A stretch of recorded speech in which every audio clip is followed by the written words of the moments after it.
Continuing now with David Daoud, a senior fellow at the Foundation for Defense Democracies and an expert in Middle East affairs. David, thanks so much for joining us this morning. And I want to start right there with how the U.S. and Israeli actions have affected regional stability in the Middle East. I mean, we've seen Iranian strikes against Gulf states and a resumption of hostilities between Israel and Hezbollah in Lebanon.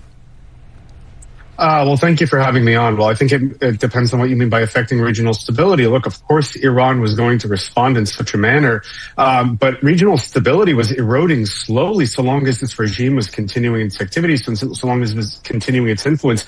I mean, you take Lebanon specifically, right?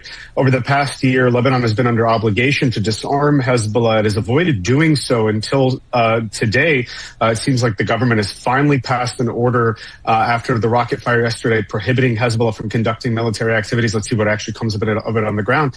But avoiding this confrontation with Hezbollah, for example, did not lead to stability long-term in Lebanon.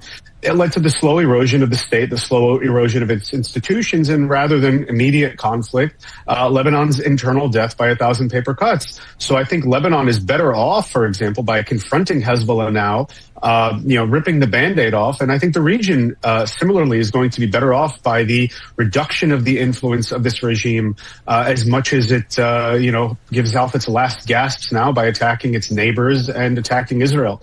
Yeah, that development with Lebanon and Hezbollah seems like a positive step in the right direction. Let's talk about internally what's happening in Iran right now. We know so much of their top leadership has been taken out. What would you say is the key to shaping Iran's political future so its next leaders are not so adversarial toward the U.S. and Israel?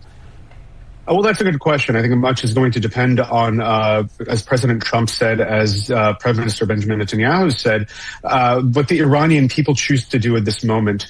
This is a regime that has been around for over 4 decades. It has a sophisticated apparatus to replace its leadership. So we shouldn't just assume that just because Khamenei and some of the senior leadership were deposed, that the regime has met its demise. This is going to be a long process. And again, much will depend what Iran looks like, whether this regime is ultimately replaced, is going to depend on the Iranian people themselves rather than just strikes from the air. So what do they have to do, David, quickly? Are conditions right at this point, or what has to happen for conditions to be right for the Iranian people to do as President Trump asked, which was rise up and seize your country?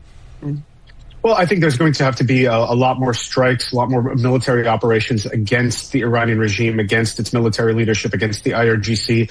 This is a regime that is many layers deep, has a lot of people to replace the people that are the officials that were killed so far.